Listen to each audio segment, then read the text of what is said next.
Oh, kaya mo ba yan? Tangina mo ako yan, no? Uy. Ninong Ryan 2014, no? Ako yan.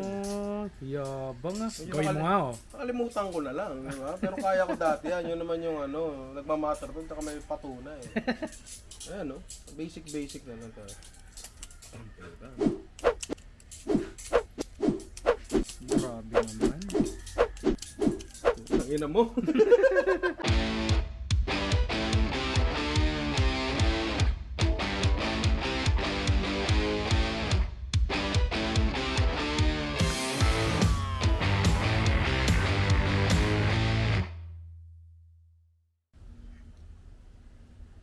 Pangit ang puta. Ang maraming basahan ng puta. Oh. Wala pa, nagsisimula pa lang. Anak ng puta. Ito ko muna. Okay, so chicken breast. Yan. Ito ang protein of choice ng mga nag-a-attempt magpapayat, di ba? Kasi low fat content nga naman. Lalo na pag inaris natin yung balat tsaka taba, no? Kasi wala siyang ang tawag doon. Intermuscular fat ba yun? Wow. Intramuscular fat ba tawag? Hindi ko alam. Basta wala siyang marbling. Basically, alam mo yun. So, lahat ng taba at balat niya, andito na sa labas. So, pag tinanggal mo yun, ayun na. Puro protein ang makukuha mo. Hindi daw masarap ang chicken breast, di ba? Kasi nga, dry, ganyan. While totoo yun, medyo totoo yun, ang hindi kasi kino-consider ng iba is totally different na type of karne siya. So, dahil ibang karne siya, dapat lulutuin mo rin siya differently. Pero kasi, ang problema sa chicken breast, hindi yan tulad ng steak na pwede mong pantayin. Ayan o, ang hugis kasi ng chicken breast, pwede ba natin ilapit? Hindi talaga siya pantay. Alam mo yun? Yun yung higing problema dyan eh. Oo, sige, makukuha mo yung temperature na gusto mo, pero hindi throughout the cut. Kasi tinan mo to kung gaano kanipis yung dulo. Yan. Tapos tinan mo kung gaano kakapal tong kabila. Diba? Oo, sige, pwede mo siyang lutuin theoretically doon sa tamang temperature na yun. Pero kasi ang hirap. Diba? So, merong mga paraan na natutunan ko nung nitong mga nagluluto ako na para maging mas okay ang chicken breast na yon. Pero meron naman tayong mga paraan na pwedeng gawin para mas makain natin ng maayos. Pwede ko sabihin, galingan nyo na lang, pero hindi, kailangan may certain level of know-how tayo. So at dami ko sinabi ang puta. Ito lang tayo manok eh. So pag-usapan muna natin ang chicken breast. Puta, kanina pa yun ang pinag-uusapan natin eh, pero yan ang tunay na chicken fingers. Yan yun. Ibang klaseng ibang klase yung lambot niyan, yung manok na yan. So, mas maganda, tanggalin nyo yan and iluto nyo ng bukod. Pag niluto nyo yan ng bukod, pwede yung i-bread nyo lang yan, burrito. Napakasarap niyan. Sobrang sarap niyan. Pwede rin niya igisa sa scrambled eggs. Kahit ano, basta mas malambot siya doon sa normal na chicken breast. So, tanggalin nyo magkabila. Napansin nyo yan, no? May may separation talaga siya. Minsan talaga, meron mga chicken breast na makakapal masyado yun dito. Pero medyo swerte tayo kasi ito, hindi masyado. Diba? Kung gusto nyo pang tanggalin yung mga taba-taba na yan, be my guest, pare. Wala naman sigurong problema doon. Pero sabi nga nila, mas mataba, mas masarap, diba? Goods na yan. Palu-paluin mo na lang ng konti. Para lang, mas pumatag siya ng konti. Tapos putulin mo sa gitna, or wag kung ayaw mo. Yan ang chicken breast, no? Diba? Goods na yan. Pwede mo na yan lutuin paano mo gusto or wag. Okay, so eto na ang aming mga chicken breast, no? Hindi na sila mukhang basahan. Hindi na sila mukhang pamunas sa jeep, diba? So, eto ang ating mga chicken tenderloin. Yan ating chicken tenderloin na malambot yan. Mamaya lulutuin din natin ang bukod yan. Yan ang tunay na chicken fingers, ha? Hindi yung hiniwa-hiwang breast. Eto talaga yan. So, ito lang mga breast natin na malinis sa malinis. So, trabahuin na natin. Meron tayong ilang methods yung gagawin natin. Meron kaming 3 methods para magpalambot ng yung chicken breast. So, tara. Bubuhatin ko pang exit shot yan. Ang dami natin daldal, di pa tayo nagluluto, no? Pero sige, malapit na. Okay. Ang unang dahilan kung bakit kanyo hindi masarap ang chicken breast kasi nadadry, di ba? Ngayon, anong solusyon doon? Di lagyan mo ng moisture sa loob. Tama ba 'yon? Tama 'yon. Ngayon, injectionan mo? Walang kwenta 'yun eh. Injectionan mo ng tubig tapos pag nag-contract yung karne, kakatas lang 'yon. walang kwenta yun. Mali So, yun. Mali yun, pare. Maling-mali talaga yun. So, may isa pang paraan kung paano ka magpapasok ng moisture sa kahit anong protina, no? Tulad yan. Ang tawag doon ay brining. Di ba? Kung matagal ka nang nanonood ng channel na to, narinig mo na yun. Narinig mo na sa akin yun kasi ginagawa ko na yun dati dito sa channel na to eh. So, ano ba ang brining? As the word says, brine, salt water, basically, ilulubog mo lang ang karne sa tubig na may asin. That's it. Nagkakaroon ng chemical reaction na kung tawagin ay osmosis, pare. Puta na, no? Grabe. Osmosis. Ang osmosis na yan, ang ibig sabihin niya yan ay, pwede niyo i-google eh, alam mo yun. Pero ito na lang, ito yung pinaka-basic na paliwanag yan. Ito na lang yung pinaka-basic na paliwanag yan. Ang tuyo. Ang tuyo, isda. Diba, isda. Maalat yun, diba? Kaya maalat yun kasi nilalagyan ng maraming asin kasi talaga yun. Kasi ang lahat ng nilalagyan mo ng asin, hinihila ng asin yung moisture papunta kung nasan yung asin. Ganun yun eh. Ganun ang nangyayari dun eh. Tapos, say, eto yung isda, no? Lagyan mo ng asin. Hihilahin ngayon ng asin, yung tubig sa loob ng isda. Tapos, pag nasa surface na siya, maano siya, mag-evaporate na lang siya kasi may hangin and all. Diba? Yun ang property ng asin. Ngayon, kung ilalagay mo ngayon yung asin in liquid form, sa, yun nga, brine, tubig na may asin, di ba? Ang mangyayari ngayon is ilalagay mo itong chicken breast sa tubig na may asin. Since may asin pa nga rin present dun sa mixture na yan, ang mangyayari is hihilahin pa rin, syempre, nung asin, yung moisture sa loob ng chicken breast. Di ba? Hilahin niya yun. And dahil magkakaroon ng deficit ng tubig doon sa loob ng chicken breast, yung chicken breast ngayon mauuhaw. Gugustuhin niyang humigop ng liquid. And ano yung liquid na nakapaligid sa kanya? Tubig na may asin. Gets mo? So, ang mangyayari, pag humigop yung chicken breast ng tubig na may asin, timplado na siya. Diba? Tapos, ang nangyayari pa, mas nagugutom ngayon tong chicken breast na to. So, mas marami siya na-absorb na tubig. Diba? So, dalawa ang naging purpose nito. Mas naging juicy yung manok, natimplahan pa hanggang loob, diba? Ang lupit nun. Lupit. So, gawin na natin yun. Diba? So, dahil hindi na natin maaalis sa loob ng manok, yung asin, kapag naipasok na natin doon, kailangan sukat to. Alam mo yun? At medyo maingat tayo dito. Dati hindi tayo nagsusukat. Ngayon, medyo magsusukat tayo ng konti.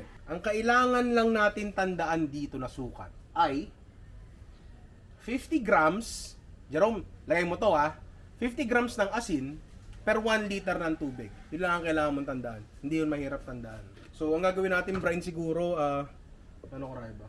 1 liter lang siguro? 50 grams. Nagawin natin 2 liters. So, 100 grams. Yeah. Puta, sumobra pa ang puta. Putang yun ang puta. Ay, Di okay na. Di okay na yan. So, kailangan natin ngayon ng 2 liters ng tubig. So, meron tayo ditong tubig. So, 2 liters ng tubig ay equivalent to 2 kilos ng tubig. 1:1 yan pag sa tubig. Oo. So, more or less 1:1. Maglalagay ka na ng konting tubig, siguro about 10%. So mga 200 ml. Puta, sa mobra pa.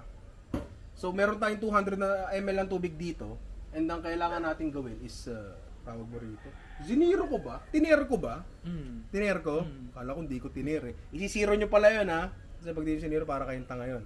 So yun nga, kailangan natin gawin dito is iinitin lang natin to para matunaw yung asin. Tapos tsaka natin ilalagay yung remaining na tubig na kailangan natin in the form of yellow. Tangina pre, 8 pesos na to. mahal. Tangina to, Green Meadows, putang inang yellow, 8 pesos. Pag nagawa niyo yun, meron na kayong brine, pero bakit tayo titigil doon, di ba? Usod natin ng konti to. Since nandito ka na rin lang, pwede ka maglagay ng kahit ano-anong shit dyan. Di ba? Ako personally, naglalagay ako ng asukal, it's a must para sa akin. Equal parts ng asukal. So 100 grams ng asin, 100 grams ng asukal, pero kasi hindi naman siya super essential, dakotin mo na lang. Tapos kahit ano, ilagay nyo, pero ilalagay nyo, dapat wala na masyadong asin kasi masisira yung balanse natin. Ano ba pwede nating ilagay dyan? Siyempre, wag din oil, kasi lulutang lang sa taas yan, di ba? Ano ba meron tayo dyan? Siyempre, pamintang buo. Siyempre, laurel. Konti lang. Pare, rosemary. Iba talaga, pag yung mga pagkain, pangalan ng babae. Rosemary, Mary Jane, ano yun? Yan, tapos thyme. Sana all my time, no? Sana. luya. Hindi na yan, kumatas lang. Bawang, kahit mga 3 butil lang. Kahit may balat, okay lang yan. Kalahati lang kasi baka maging crowded masyado yung brine natin.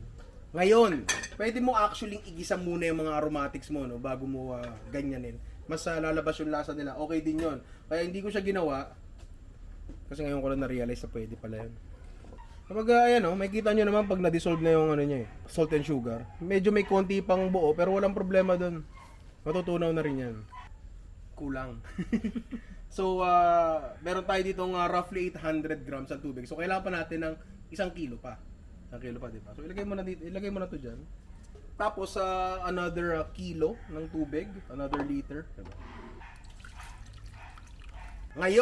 Ngayon! Akala ko di mo makukuha yun eh. Marami nagtatanong diyan dati nung naglagay rin ako ng naglagay din ako ng yelo doon sa isa kong luto. Ano ata yun? Mechado ata yun. Ba't daw ako naglalagay ng yelo? Nakakalambot daw ba yun? Magkakaiba eh. Dito sa kaso na to, kaya natin ginagawa to kasi nagmamadali tayo ng konti. Hindi ka kasi pwedeng mag-brine nang mainit yung brine solution mo kasi dalawa yan, either maluluto yung manok mo or masisira yung manok mo, di ba? Eh, pwede naman walang yelo. Gumawa ka ng brine sa gabi, gamitin mo kinabukasan, ref mo, wala namang problema doon, di ba? Pero kaya ganito ginagawa natin kasi nagmamadali tayo. Ngayon, putang ina, nakala ko di mo na naman makukuha eh, di ba? Masyado na nga may malamig yung solution natin. Tapos, malaki pa yung yelo natin. Kailangan kasi matunaw talaga yan, no? Kailangan matunaw yan kasi kung hindi, off yung balance ng ating brine, di ba? So, ang gagawin ko, isasalang ko ulito. Tapos, right before matunaw yung yelo, siguro pag kalahati lang na natitira sa kanya, tanggalin mo na, hayaan mo na siyang matunaw ng normal. Tapos, pwede na tayo magbabad.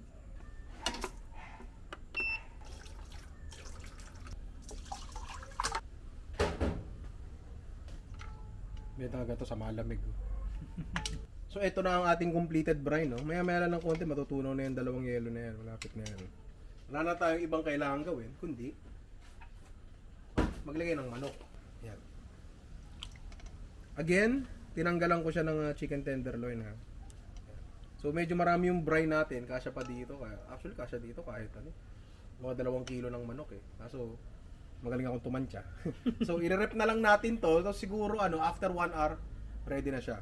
Habang inaantay natin yun, try na natin yung ibang methods pa. So, dahil nga wala kaming storyboard or script, may nakalimutan kaming gawin. Ha? Labas mo nga yan! Tayo na ako. Nakalimutan kong timbangin yung chicken breast bago namin ilagay sa brine. Wala pa naman tong 3 minuto. So, gusto ko lang din kasi talagang mapatunayan na may naidadagdag sa, alam mo yun, mas humihigop ng liquid pagka brining, di ba? Okay, 379 grams. Yung dalawa. So, mamaya, after 1 hour, titingnan natin kung anong timbang nila. Dito sa pangalawang method na gagawin natin, isosolve natin ang natural problem. Not really problem, pero natural property ng kahit anong karne. Lahat ng karne may fibers, di ba? Lahat ng fibers na yan, nakaposisyon siya ng ganyan in such a way na, alam mo yun, hindi tatagas yung laman loob ng hayop mula sa labas, di ba? So, ano yan? Talagang ginawa tong ganyan ang structure niyan to protect the animal mismo, di ba? Kaya siya, matigas. Ngayon, kung i-misalign natin yung fibers na yan, di ba? Theoretically, mas lalambot siya. Tama ba yon? Tama yun, di ba? Ngayon gagamit tayo nito. Meat tenderizer namin na 20 years na ata sa pamilya. Kita nyo, medyo iba na yung kulay niya, no? Marami nang pinalambot na karne to. Marami nang pinalambot na karne tong hayop na to, di ba? Alam nyo kung paano gamitin to, di ba? Pinupukpok lang siya sa karne, ganun kasimple, di ba? Pero bakit nga siya lumalambot pag pinupukpok, di ba? Simple lang ang sagot diyan. Sobrang simple lang ang sagot diyan. Parang pinapanguya mo na siya sa ibang tao bago mo nguyain. Ganun kasimple. Pwede mo itong hindi gawin, sa totoo lang, pero kasi kita natin nadudurog eh. Diba? Naiintindihan ko kung ba't ayaw niyong gumamit ng plastic minsan. So, optional lang to. Manipis na ang ating manok, lumapad siya, and yun nga, yung mga fibers niya, definitely misaligned na. Kapag na-tenderize nyo na ang inyong chicken, panahon na para timplahan to. Simple lang, Salt, pepper lang. Huwag nyo na siya aalisin sa plastic. Huwag nyo siya aalisin sa plastic. Alisin nyo na siya sa plastic pag lulutuin nyo na. Pero, ayan, tinitimplahan nyo. Hayaan nyo lang siya dyan. So, salt and pepper. Iyan, wala na naman nakadikdik na paminta, oh. Ay, sorry. Wait lang, ha. Wala bang ano dyan? Kunin mo yung duct tape. Hindi na makadikdik na maayos to. Malam yan, parang mo na eh. Pwede ng pandikdik.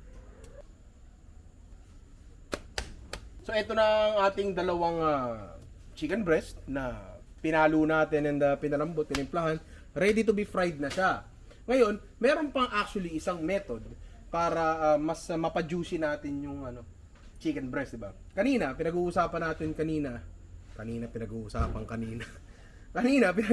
natin na kailangan nating magdagdag ng moisture sa loob ng manok kasi ang issue nga is yung pagiging dry ng chicken breast. Ngayon, paano kung gagawa ka na lang ng paraan para hindi lumabas masyado yung moisture mula dun sa manok? Diba? Subukan natin yan. Proteksyon pare ang kailangan natin. Diba? Babalutan natin yung manok natin ng mga kung ano-anong balot at makakatulong to para hindi masyadong exposed yung manok natin sa mantika, 'di ba?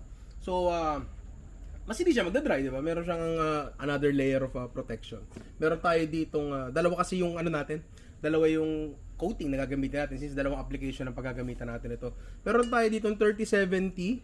Meron tayo ditong 30% cornstarch and 70% all-purpose flour.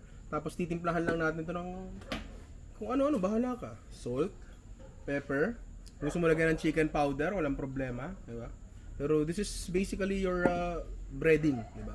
Pwede mo siyang actually lagyan ng double acting baking powder, yung ginagamit nyo sa muffins, ganyan, mga baked goods nyo, para mas makatulong na sa pagpapalutong. Pero meron ako ipapakitang isang method sa inyo, maya-maya ng konti, no? Para lang mas mabigyan siya ng konting lutong pa. Tapos itong isa, panko breadcrumbs, pare, alam nyo na yan, di ba? So, ano pa? Di tara. Basta, yun nga. Barutan nyo lang ng konti. Konti lang. So, meron tayong itlog, which will act as the second layer of protection and also the adhesive para dumikit eto dito. Kasi pag to, nilagay mo lang dun, boom, parang tanga, walang dumikit, di ba? Babasahin mo muna. Dahan-dahan lang din. Technique. Dry hand and wet hand, di ba? Yung dry, sa dry mo lang hahawak. Yung wet, sa wet. Dahan-dahan lang din ha, dahan-dahan, sobrang dahan-dahan. Make sure lang na wet siya ng itlog. And dahil dry yan, gamitin mo ngayon yung dry hand mo. Hindi ngayon mangyayari yung yung parang namumuo sa kamay mo yung kung ano mang breading na pinagdidikit mo. Ayan. Tapos press down, pare. Diinan nyo para mas kumapit yung ating breadcrumbs. And also, para mas lumapad pa siya ng konti. And that's it. Lagay nyo dyan, sa inyong chopping board. Bago pala yon. Sa palang technique para lang mas maging malutong mga bagay na piniprito natin. No? Meron tayo ditong tubig. Diba? Meron tayo ditong ating breading. Ang gawin mo is, kukuha ka nito, kakaukaw mo yung kamay mo dito, then ipapatak-patak mo dyan.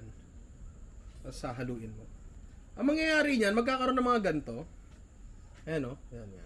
Pakifocus naman, iyan. Yan. Para siyang dough. Diba? Magkakaroon ng ganyan. Yung mga yan, kakapit yan dun sa ating manok, and pag naprito, magiging malutong siya. Diba? Kaya importante na yung breading mo may lasa, kasi kung hindi,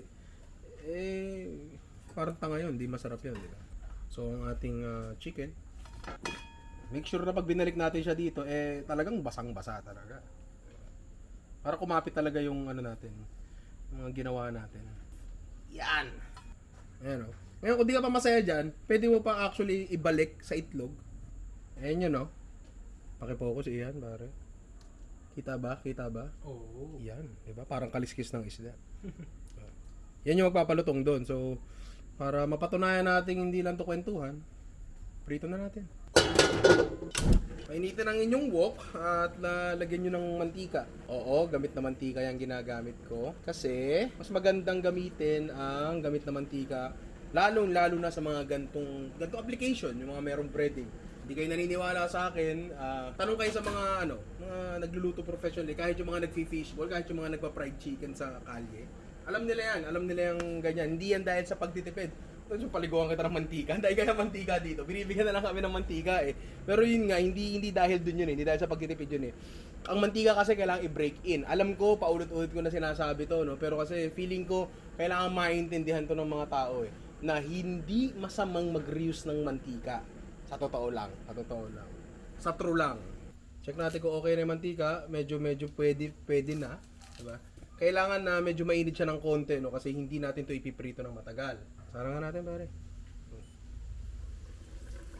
Saglit na saglit lang yan, pare. As in, saglit na saglit lang yan. Siguro ano to? 3 minuto. Siguro. Alam mo yun?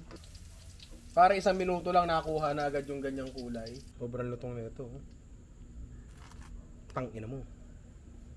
Okay, next yung ating mantika na rin, syempre. Magbabago pa ba tayo?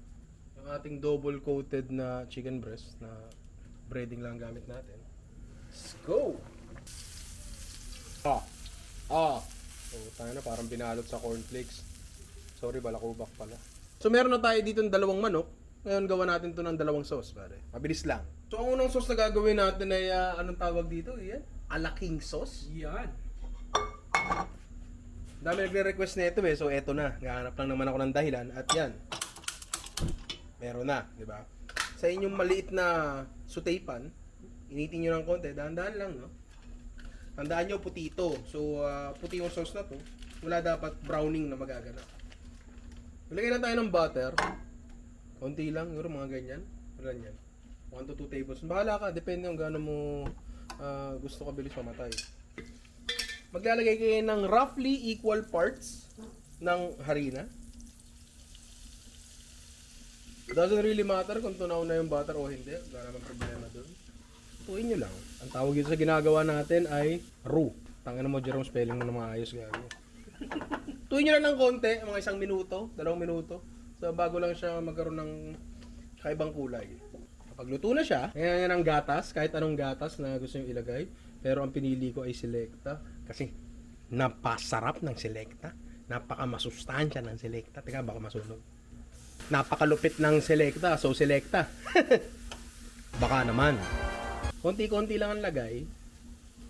Again, isasagad nyo muna ang thickening power na kayang ibigay na inyong harina bago kayo magdagdag ng liquid. Ha? Para lang to hindi mag-lumps. Yun lang naman talaga yan. So basically, ang gagawin nyo lang talaga dito is magdadagdag lang kayo na magdadagdag ng gatas. Diba? Halo lang ng halo hanggang makuha nyo yung lapot na gusto nyo. Diba? Kung ano yung lapot na gusto mo, wala ka. Chicken powder, konti lang. Bagong dik-dik na paminta. Kung kulang, pwede nyo lagyan ng asin, pero yung chicken powder namin medyo maalat na. So, pare, alaking sauce, done. Optional step pala, no? Off fire. Lagyan nyo ng all-purpose cream. Nakita nyo yun? Yung tubig sa, umpisa ng all-purpose cream. Ang tawag doon, pre-cream. Siyempre, mabilis lang, no? Nestle, baka naman.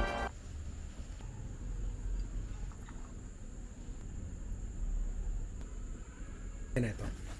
Parang may konting pula lang. Putang ina eh. Wala tayong spring onions eh. Pihu. KFC po.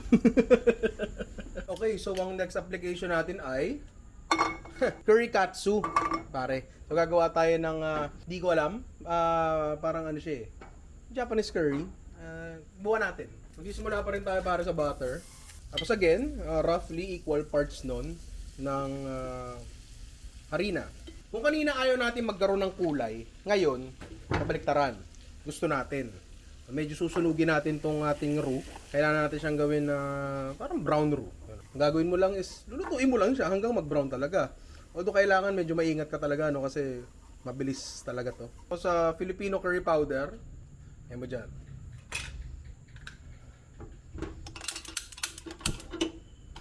Ngayon at this point, pwede ka maglagay dito ng sili of your choice. Pero pwede naman sa huli na yun. Alam mo yun, hindi mo kasi alam kung yung kakain mahilig sa maanghang or hindi, di ba? But at this point, pwede natin itong gawing sauce. Tulad ng ginawa natin kanina, tubig. Pero lang, hanggang makuha nyo muna yung consistency gusto nyo. Hindi pala, sosobrahan natin to kasi kailangan natin siya medyo malabnaw initially. Pakita ko sa inyo kung bakit. Yun, kaya siya malabnaw kasi lalagyan pa natin to ng carrots and potatoes. Oo, nailagay ko na yun kasi mamadali ako. Kalimutan ko yan, ang carrots and potatoes. Ayan, chips lang. Tapos yun nga, lutuin lang natin yan hanggang maluto. And timplahan nyo ng salt and pepper and that's it. Patis talaga lalagay ko dyan. Joke lang yung asin. Luto na patatas and yung sauce natin, tama na yung lapot to. And timplado na rin. O tara na.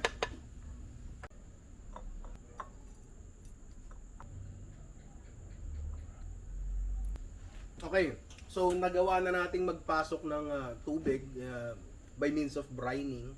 Pero di pa natin niluluto o nasa ref pa, mamaya pa yon. Nagawa na rin nating i-misalign yung fibers ng structure ng karne. So, feeling ko malambot naman yung ginawa natin, no? Pero meron pa tayong isa na pwede nating pag-combinein yung dalawang technique na yon, no? Puputol-putulin mo na yung fibers ng karne, magpapasok ka pa ng tubig. Ano mo kayong gagawin yon? Giniling. Ako, sorry, medyo underwhelming yung revelation na yun, pero yun nga, gigilingin mo yung manok, di ba? Pag kasi giniling mo yung manok, wala na, putol-putol na yung fibers yan. Sure, malagkit yan, di ba? Pangalawa, mas magiging receptive pa siya sa tubig kasi pakita ko na lang. So ito yung harina, yung breading na ginamit natin kanina dun sa saan yun? So dun sa mga nauna natin ginawa. So, ito ang ating giniling na manok na diragdagan ng tubig. Kailangan nyo lang gawin is kuha lang kayo ng konti.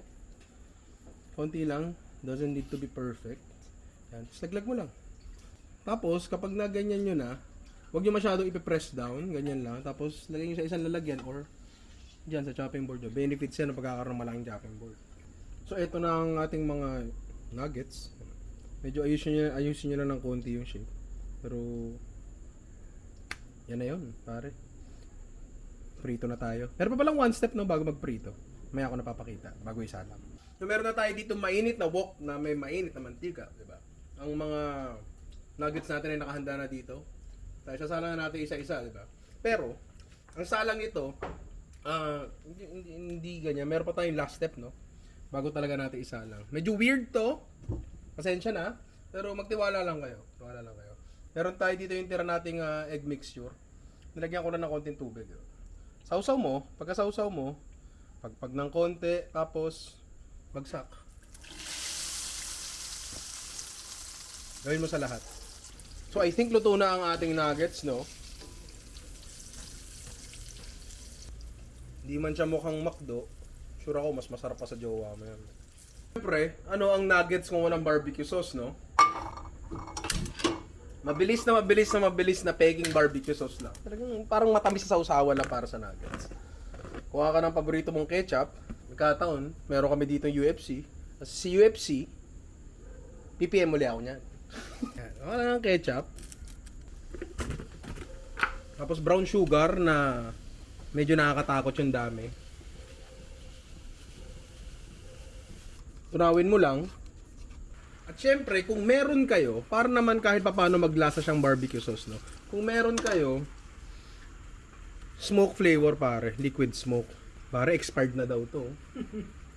Gago dito to yun. Gamit ko lang nung nakaraan na ito eh. Hindi naman ako namatay. Amoy ano lang siya. Amoy usok lang siya. Basically, lagyan mo ng konti. Uy! Medyo naparami yun, pero okay lang yan. And that's it. Pare, that's it. Gagawin yan pag ako namatay sa pagkain ng expired na liquid smoke. Gusto ko sign na electric fan ko. So, ang unang-una natin ginawa kanina is yung brining. Na yun nga, binrine natin kanina. At eto na siya ngayon. After ng lahat, no? May pinakahuli natin gagawin. So, kanina ang timbang niya, nasa 370 plus. Tama ba iyan? Tama. 370 plus. So, tingnan natin ngayon. Pare, 408. Grabe. Ilang percent yun?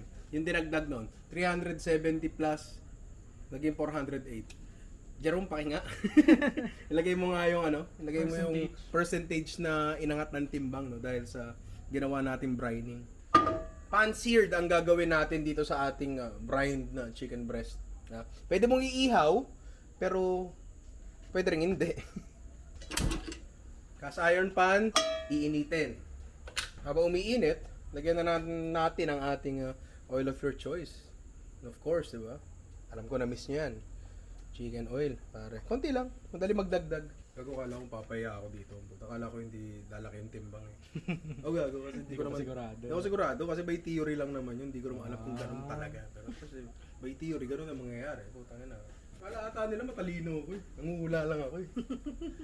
Galing na Ninong Ray, galing na Ninong Ray. Try natin. Ito ang ating hinugasan na na breast.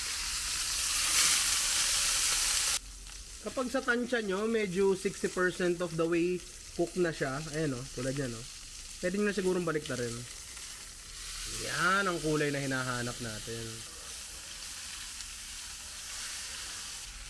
Sa palagay ko, luto na ang ating manok. Diba? Naluto. Ito siguro konti pa. Siguro mga pa to. Around 2 minutes pa. Ngayon, paano mo malalaman? Wala, nakapakapa ko lang eh. Pero makukuha mo rin yan eventually. Luto ka lang ng maraming beses at sumablay ka lang ng maraming beses, makukuha mo rin yan, di ba? Ngayon, kung gusto mo makuha siya the first time, thermometer, pare. Bili ka ng meat thermometer, saksak mo sa pinaka makapal na parte, banda rito. Tapos kapag nag 155 na siya, goods na yun. Putang ina, dahil ko sinabi, di pala naka-record. Gagawin puta. O basta ganun, magluluto tayo ng Baguio beans. Yan, kasi kailangan natin ng gulay para sa ating manok. Pero ang mantikang gagamitin natin ay ito, chicken skin. Pagmamantikain lang natin to.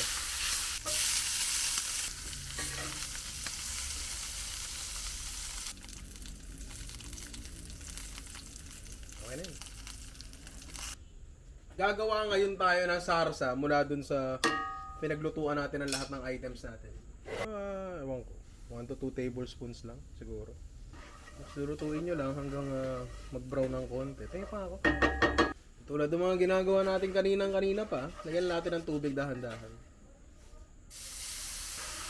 Kung may stock kayo, chicken stock, maganda yun. Pero pucha, let's be realistic para wala naman nag-chicken stock sa atin. Cubes lang di ba? Lagyan natin ng konting red wine. Konti lang. Pero kailangan pa ng konting patis. Pero again, no shame in using cubes, pare. Walang masama doon. Hindi ka bawasan yon sa iyong pagkatao. Okay na siya. Mukulo. Patayin. Off fire. Lagyan natin ng cream. Ay, may pre-cream na naman, Tapos, final step. Butter, pare. Mukha siyang butter. Mukha mukhang butter. Mukha siyang pambura. Hindi, okay na. Basta, butter yan. Yan. Hanggang mainit pa, Hanggang mainit pa, hanggang butter, tapos haluin nyo. And that's it.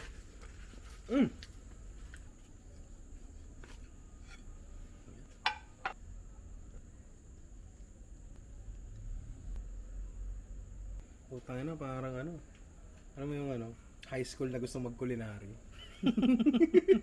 Tapos sasali sa competition. Ganyan yung mga plating nun eh. So, ito na ang ating apat na putahe, na pinagamitan natin ang apat na magkakaibang techniques, di ba? Simula na tayo dun sa pinaka-una nating ginawa, pero pinaka-huli natin niluto, Gawa ng high school na gustong mag-culinary arts. Sasapakin kita. Sasapakin talaga kita. Alam kong hindi nyo matitikman to, at alam kong pwede kong sabihin ang kahit ano. Pero gagawin sarap. Legit, pare. No joke. Saka na. Next, tayo sa nuggets nasa harap natin diba? Yan. Sige, natula si Luna. Dali. Okay. Hindi naman siya mukhang McDo nuggets na sobra. So, sausaw natin. Ayan. Pare. May gusto na ako ipakita. Sana kayang abutin ng camera. Ayan yung structure niya sa loob. Diba? Hindi lang masyadong kita sa camera, Pero, buo siya. Alam mo yun? Buo siya, hindi siya loose. May katawan siya Considering na nagdagdag tayo ng 20%, anak ng Luna ka naman, 20% ng tubig. Diba? Maya na, wait lang. Ito pa isa, Next, etong ating curry katsu. While yes, hindi siya lasang yabu. Hindi siya lasang yabu, pero sobrang okay pa rin. Sobrang okay pa rin. And etong last, ang ating chicken ala king.